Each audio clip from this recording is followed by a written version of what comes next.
So I think we should not be afraid. I mean, for everyone who's so worried about their talent moving on, let's turn the light back on you.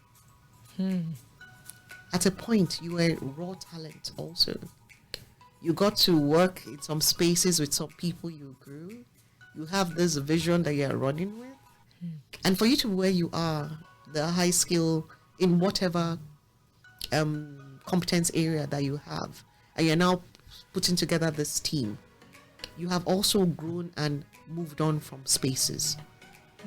And that is why I'd rather have the conversation that we need to be as generous with our talents as maybe where the places we have grown up through have been generous to us.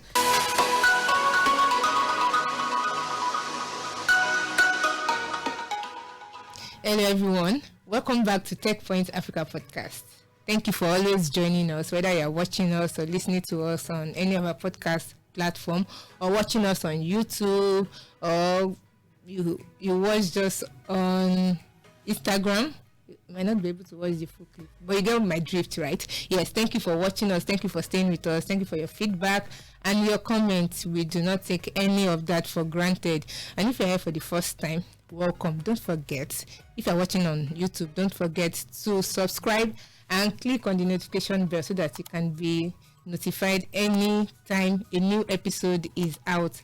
And if you're listening to us on any of our podcast platform, please share with others and get them to listen to the goodies you are listening to. Yes, we can also catch up on other episodes too. Yes, so today I'm here today. Oh, I didn't mention my name. If you don't know me, I am Oluwanifemi Kolawole, and I'll be your host today. And I have a very interesting guest in the house today. But before I introduce our guest, if you remember the last time you saw my face on this episode, like this format of Techpoint Africa Podcast, we discussed talent migration and whether or not it is causing Nigeria talent drain. And if you can check the description box for the podcast episode, but it will display somewhere here. You know where I'm pointing, right? It will display somewhere there. And I also wrote an article bringing together several experts' opinion about the conversation. You will also see the link in the description. But today, that is not what we are here to discuss, right? Today, we are here to discuss how companies or employers or businesses should respond, react, or act whenever their talents are leaving. And not just leaving, whenever their talents are migrating, like leaving the country, whether they know about it, whether they got a notice, or they just saw that they are not coming to work again and they heard that this one has jackpot. Well, how should they react? And with me to discuss it today is Dolapo Agbede. Dolapo Agbede is a people person, right? And that is why she's the best fit for this conversation. She's a DEI expert, that is diversity, equity, and inclusion, and she's a transition coach. That is when you want to move from one career to another, she can advise you on that. And she also has interest in tech and neuroscience. She's the founder, and she has over 17 years of experience in ICT, payment solution, telecommunication, talent management, and business administration. That's a lot of experiences, and you should believe our words today. Of course, she'll be telling you our opinions, but you will definitely see sense in them. So thank you for joining us today, Dolapo. Welcome to the Techpoint Africa Podcast. Thank you so much, Techpoint fans. Thank you, Oluwanifemi. Thank you for having us today and for joining us here. As I mentioned the other time, we're not talking about talent living today, right? If you remember from the last episode, we discussed talent migration, right? If you listen to it, you can go back and listen to it. There was a place Olawale mentioned the fact that it is not actually the talent fault, right? The world is a global market, and everybody else on the continent in every part of the world is competing with you for your talent. So it is open to them to look for exposure somewhere else, to look for opportunity somewhere else. It is the onus is on them. They can do whatever it is they want. But how should you react if you own a company, if you own a startup. That is what we are discussing here today. And I would like to start with this part of the conversation that somebody mentioned for the article I was talking about. One of the professionals I talked to, she deals with outsourcing developers and engineers, and she was like, it's the senior developers that are leaving and the mid-level developers and those are the ones that the company need. Is there like a pattern there to lose more professionals than the ones that are lower on the ladder? Thank you, Oluwanifemi. So the thing is, in the spaces of work today, you can have different strategies. Most spaces want talent that can hit the ground running. So the part of building the talent might not be the priority of some organizations, especially since you mentioned startup. When you're starting, you need talent immediately because you need to show evidence of this idea, this product, this service that you're giving. So this is not the time of trial and error. You're probably bootstrapping anyway.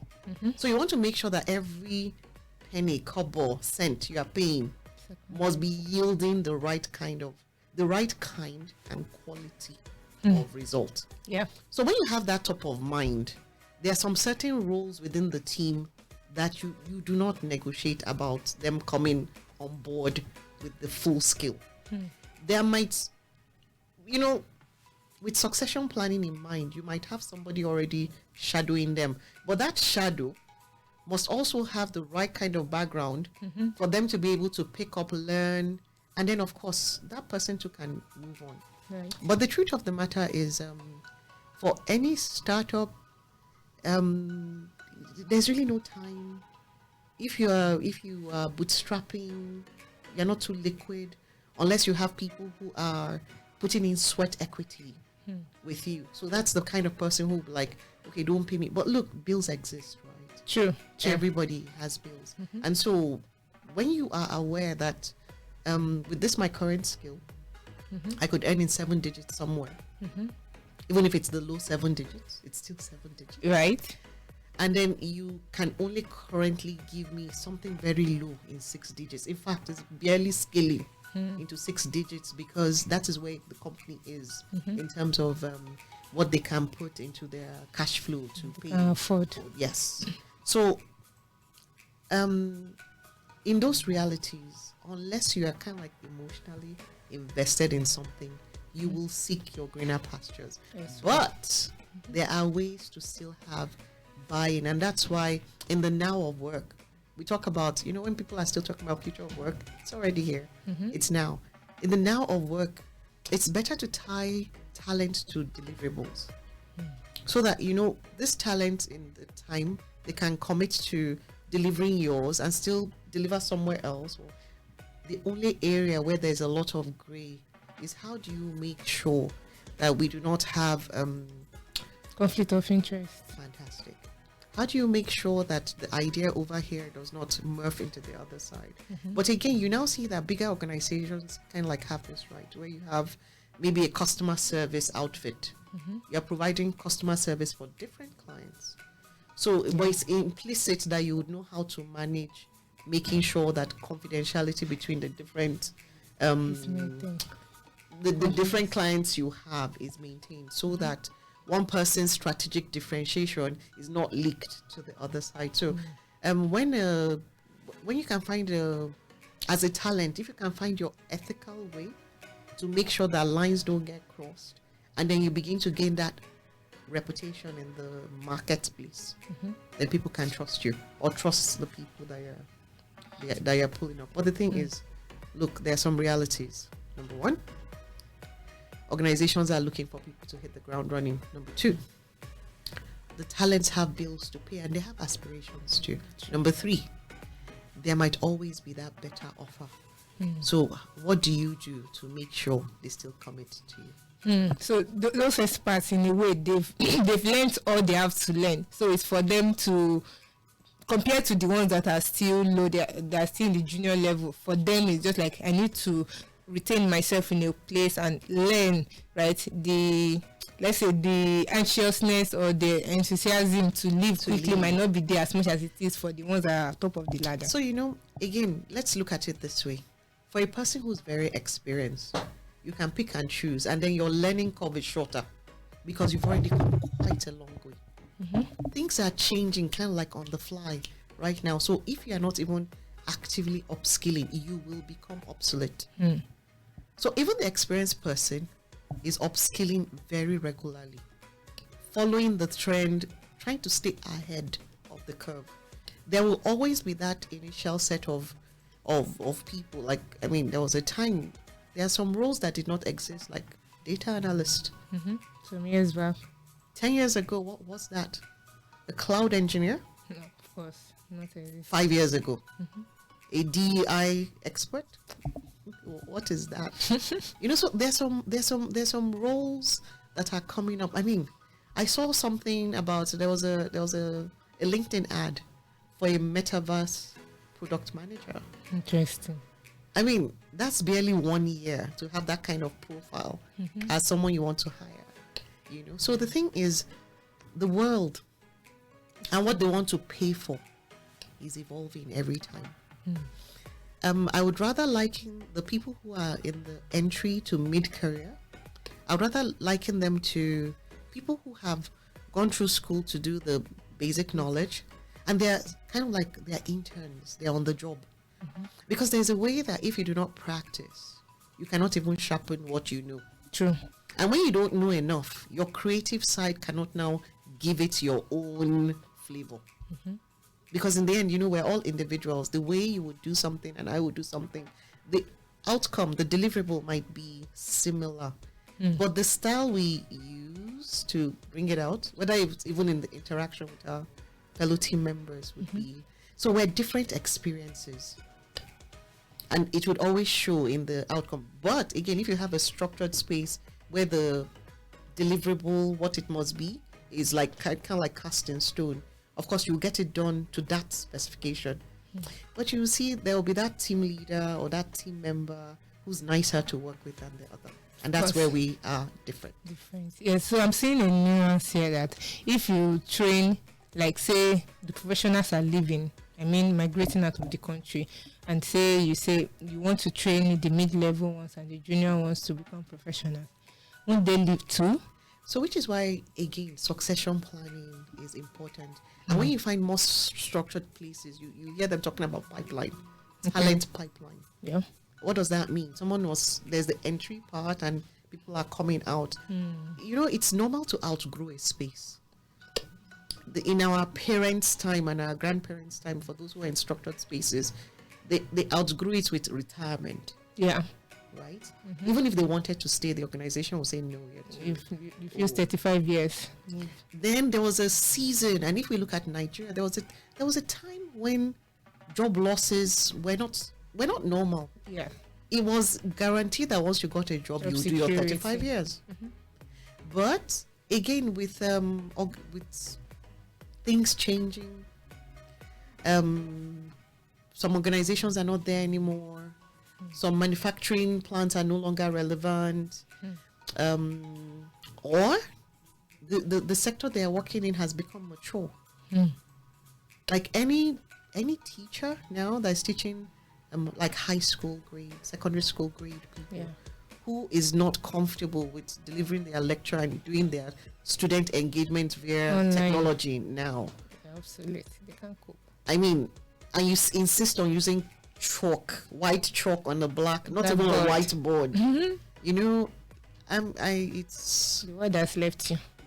And even that village that you might be in, with digital access, very soon, once there's one smart device in there, and even if it is 3G that is there, they would realize that there's more, and you will be eventually obsolete too. So I think we should not be afraid. For everyone who's so worried about their talent moving on, let's turn the light back on you. At a point, you were raw talent also. You got to work in some spaces with some people you grew. You have this vision that you're running with. And for you to where you are, the high skill in whatever competence area that you have, and you're now putting together this team, you have also grown and moved on from spaces. And that is why I'd rather have the conversation that we need to be as generous with our talents as maybe where the places we have grown up through have been generous to us.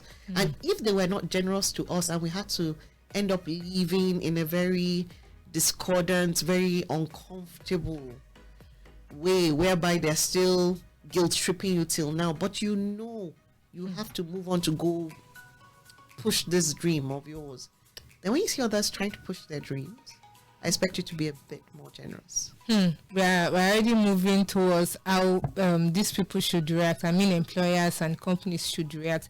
But before we move towards that, you mentioned the other time that one of the reactions, maybe typical reactions that business owners or companies or founders give or show when they get the notice that one of their talents is traveling abroad or leaving is fear.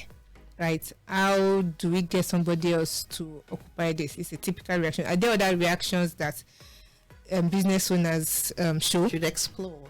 Well, no, like show like typically. That is not, of course, the ideal one. Honestly, something that is already going so good, it's going to give you a brand new headache for you to now suddenly you start thinking, for something I've taken my eyes off, it's running on almost autopilot. They already know how the things need to be so that we can face the other things that still need attention. It's like we're coming back to give it attention. So there's no way there'll be the initial reaction when something will destabilize, disrupt, because we can't call it transform. Transform kind of like has everybody's buy-in, but disruption is something is a surprise to at least one person. With disruption, maybe within the team, they all know, they're all whispering it to themselves. But you're the last to know. At that point in time, like anyone who suddenly, the thing that you thought was okay is suddenly like kind of like upside down, your first reaction is, oh no, it's quite selfish actually, because you're like, where am I going to start from again? It's normal. So it's a natural reaction, and which is why the second step that should come in should be maybe that ability to step back and have a conversation with your talent. Because in the end, everybody who is some sort of founder or a business leader, you must have experienced relationships in general. To the kind of point that, they talk about burning bridges, and by now you should know that burning bridges serves no one, ideally. So the next thing you'll be is, even if your natural instinct is to rant and, again, a huge part of being a leader is setting the tone. Then we should also hope that you have a healthy work culture where nobody is like intense or verbally abusive, or so that's not you don't just burst into that. Right, so you're really training horrible and then start to swear or curse or remind them of how I picked you from this. Some people can be, if not for me, and I'm like, no, if not for the potential of that person, you would not have, if not for me, picked the person to join you. So there are many ways to look at it, and I always go back to put yourself in the talent's shoes. Because for everyone who's a leader now who is working with talents, you were once that talent that was accountable for only your own deliverable. Yeah. So I'm sure you still have a lot to say about how employers should react when their talents are leaving, but I'm curious about being a people person and being a person that helps with transition and the time you've spent in human resource. I want to ask, why do you think companies have high churn rate?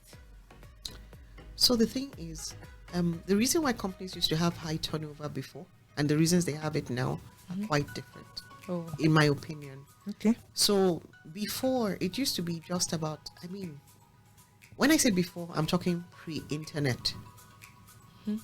Pre-internet, people were more or less content to remain where they were. The few people who had adventurous parents had sent them to school somewhere else. and then maybe they had just decided to stay there. But the visibility of the entire world that you have today through one device is unprecedented. So sitting here in hot, nice sub-Saharan Africa, the description of what it means for the Eskimo that their snow is melting. Our great-grandparents did not hear anything about climate change, to speak less of the fact that we are an interconnected world. Today, you can pick your location and work anywhere. So today, you have talents that are spoiled for choice. So now, it's now going to be the other things that will help them make their decision of, do I stay in this organization? Do I stay in this country? Do I stay in this career path? Do I stay in a corporate space? Am I ready to explore my creativity?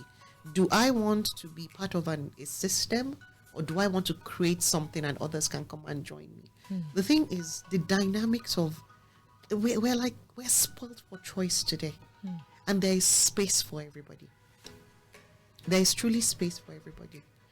So sometimes, again, because of the focus on the convenient, and this is why we say that it's time for organizations need to know that their talents are more social contract aware. And what is the social contract? In the spaces we work in, make sure it's nice. Make me feel good about coming to work. For the tools you give us, or even if I have to bring my own tool, there must be some sort of compensation that makes it make sense. It could be the culture of this space, the way we dress. I fit in and you allow me to be my best self, the way I want to come. So here we are respectful to each other, whether you're intern, youth copper, or you're senior exec. So the culture, the soft things, what is permitted in that space, what is not permitted, my interest in your growth. I can point you to, there are these courses here, and here, or we have this partner that is doing this, just in case. Guys, are you aware that this is happening? I mean, first mover advantage for the person with the highest score, the organization will pay. You can trigger healthy competition. There's some off the top of, for everybody listening right now, I am sure that if they asked you, mention 2 organizations that are your dream places to work, it will not be hard. You'll quickly call. So what is it that you know about those spaces that makes you aspire to be? So that means they must be really big on social contracts with their people, with their talents, with their. So before, years back in Nigeria, it was just staff boss could make the difference between the person choosing to work in this company or move to another one. Staff boss, lunch at work. What is the net income? It could be less here, or maybe the HMO cover, the number of dependents it covers. So by the time you're checking and balancing, so your typical talent today is looking at beyond the bag. What else? And if you make that what else make enough sense, you might find out that bag might not even be the first consideration of your talent. So there's this thing that they say, I've interviewed many experts on a series that I do, Expert and African, and I've seen different levels of what they believe in, whether they should stay in a company for a lot of years. But I've seen people that have stayed in companies for 20 years, for 15 years, while some people are doing 1 year, 3 months, then another 1 year in another place, then another 8 months in another place, climbing the ladder like that. I've seen those 2 different groups. Which school of thought do you belong to? So in my book, everybody is right. Okay. In the sense that we need to, we're different, right? Our styles are different. Some people like the slow, steady, I'm comfortable here. Some others like to explore, they're more adventurous. And isn't that why they said that we have 4 different personality types of who's more likely to do what? But again, there's also the part of being in the space that is the core of your competence. So for example, an engineer who's working in an accounting firm, how far would they go and grow, no matter how big or structured it is, unless they have some idea to switch someday into some sort of accounting bit. they will be limited to IT, which is not bad in itself, because that same IT, put it in an IT firm, the accountant there you are in the non-core part of the business. So sometimes when you see people moving, it could just be that their interest, their competence is non-core to those spaces. Yes, they are the legitimate spaces whereby, again, going back to the very first question you asked, people want people who are ready. You don't want to train. So you might get an offer to come, and you will get more. You get a bigger title. You get a bigger for every time you move, because you can negotiate that. Oh, this is what I already have here.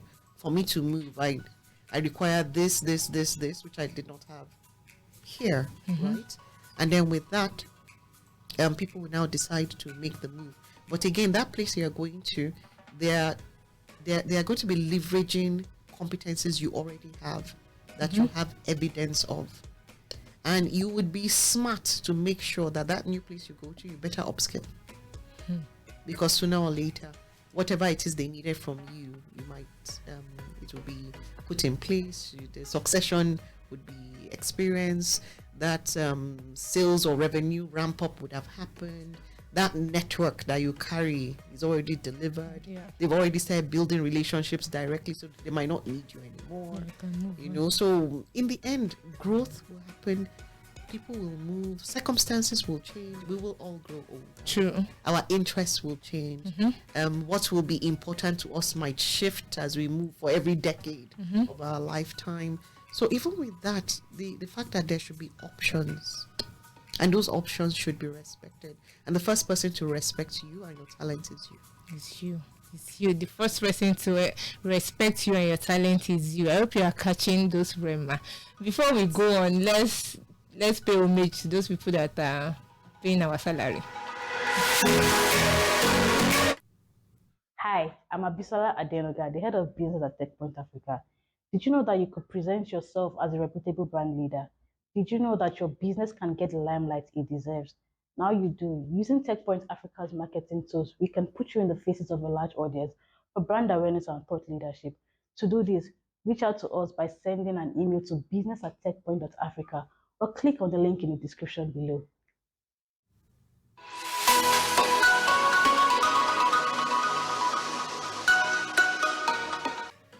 Welcome back to the Techpoint Africa Podcast. Thank you for staying with us for this long, and thank you, Dolapo, for all the words you've been sharing with us. I'm sure you're learning. And before we move on with this podcast, we have a few questions to go. I want to remind you of the FinTech Summit hosted by the Techpoint Africa team, and we are organizing this event to bring this conversation back to the fore of whether there are too many fintech startups in Nigeria, what they are capable of doing. We have different breakout sessions where we bring in experts from different fintech companies, and generally in the African or Nigerian fintech space in this regard. And we are going to discuss what it means to embed finance on your products, what it means to have a career in fintech, how you can get the next million user for your fintech app, and a lot of other things that will be discussed. All you just need to do is go to fintech.techpoint.africa and buy your ticket to attend. It is going to hold on November 26th at 4 Points by Sheraton. I hope to see you there. Don't worry, if you see me, just come and come. I know you Oluwanifemi. I saw you on the podcast. Of course, I'll give you audience. I'm nice like that.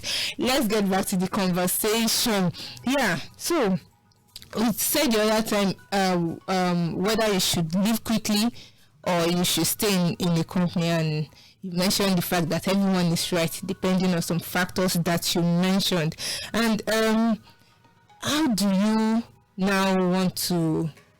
you think companies can keep their talent? You mentioned the other time that the bag sometimes, even though some very, very few people do not consider the bag as much as they consider the office culture or workplace culture, right? But the bag is still a thing. Your net pay. But it is very hard. It might be very hard for a Nigerian company to compete with a global company with, let's say, a company in the US, especially one that is even willing to offer them remote options, right, or tell them to come over, how do Nigerian companies or African companies compete with global companies for talent? So I think it's, everybody needs to be pragmatic. There's something about when you know who you are and what you can do, you make your peace with it while you are growing. Okay. So I think this is one of the areas where who's in the leadership? Who are the founders? Who's in your advisory? What kind of weight do they bring? And what is even your aspiration or ambition for the organization as the executives that are running it to make it profitable? The reason why I went in this direction is because the clouds they carry, the expertise they bring, because isn't that why you have a board? So they're all bringing something to the table too. Now, those kind of things will be the elements. They would all bring elements that would make you a employer of choice. The same way, remember we did the little exercise of all of us listening to the podcast right now. Just think about it. If you could have your dream job, name the top 2 organizations, and you can easily call them. They're top of mind for you. Something has made them top of mind. Those things that made it top of mind is what makes those organizations employers of choice. You'll find out that those organizations, the queue to join them is so long that the number of people leaving are so few. That really serious shifts, maybe it's like age or something, that's making people eventually have to move on out of those spaces. One thing those organizations have in common would be that they are agile. They are relevant to the now of work. Once upon a time, for you to have a white collar job or a blue collar job, it was the definition was very narrow and straight. The blue collars were like this, the white were like this. But today it's blurred. You find out that a person who's leading a white collar enterprise is wearing overalls and his sleeves rolled up and his hands deep in grease also, whether it's digital grease or tangible physical grease. But the thing is, everybody is hands-on. Everybody is invested, and there's a way that becoming that employer of choice per stage that you find yourself, whether you're amongst the revenue organizations, because when you're starting, it's really tough. Whether your organization is pre-revenue, whether you're already breaking even, whether you're structured and you're becoming you are a unicorn or plus, in your band of competitors for the talents in that band, are you the organization of choice? If people were going to think about you, will you be top 2? Top 3, let's be generous. So the thing is, as you're even growing, the kind of people you need, I believe a person who is very open to interning talents that remember we talked about the pipeline, right? The talent pipeline. That's the end of that pipe needs to be in a pool. Right. In that pool, you don't know what you're going to pull into your system. But the thing is, you must also have something that real quick you'll be able to differentiate who from the point of hard skills, which is the core of the actual work you want them to do, and then the soft skills too. As well, who's that person who fits into your culture? You'll be able to give people an upskilling opportunity, and it helps you to begin to identify people that can join you. Right. So management training programs, internship programs, things like that. But do you think companies are really ready for that? So again, what is the life cycle of any company? And could we all just even admit that pre-COVID, things are tight? Spending is less. Inflation is doing its own thing too. So every kobo, cent, penny needs to go much further than it used to do. And that's why you find organizations optimizing. Maybe a role that used to, when everything was comfy and there was excess cash, maybe you had 3 people doing different things, and today you're suddenly realizing that One person can do it. one multi-competent, efficient person could earn the wages of 2 1/4, and the 3 persons' tasks or jobs or deliverable will be done. So with this optimization comes a restructuring of who and what, and then can you now imagine that this one optimized resource now chooses to leave?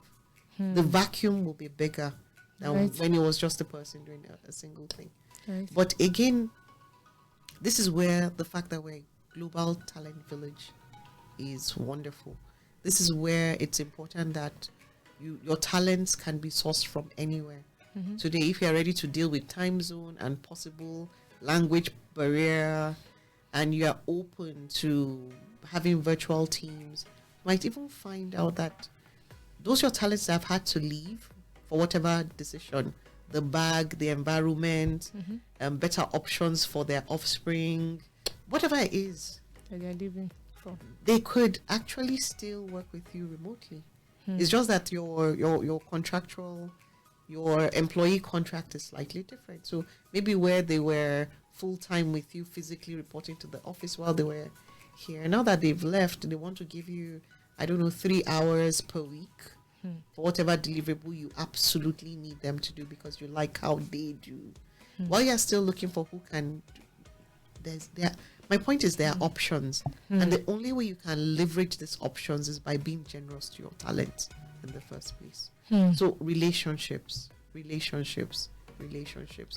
again, they say that workplace that like blends and they're respectful, they're innovative together, everybody has a voice. Yes, they're the personalities that are louder and they're the first to say something, but the leader is careful to go around the room to make sure that quiet person, without shining a spotlight on them to make them uncomfortable, that person knows that in this place I will still speak, so they're rolling their eyes, but they contribute their bit too. So we're at that place where you work hard, you play hard together. You have a way. There was an organization that did something really interesting and gave spouse allowance. Right. You've engaged your significant other, even if you want to canvas leave. for you to stay there. Right. Even if they want to leave, this person will say, So you can imagine that there are organizations that are doing little things like before, if you were going to have your child, you'd be so worried, and especially now that you really cannot. There are trust issues almost everywhere. Even the nannies don't want to be nannies anymore. They want to be tech innovators themselves. Right. So having that crash, knowing that you can walk down the corridor and see your baby and come back, seeing. So the little things, those little things. So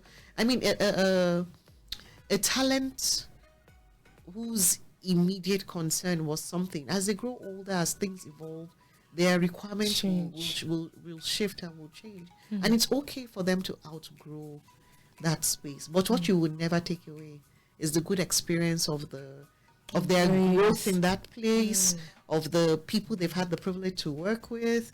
And when you need to place a demand on those experiences, you will be surprised that they would refer the organization. They will be an evangelist for you.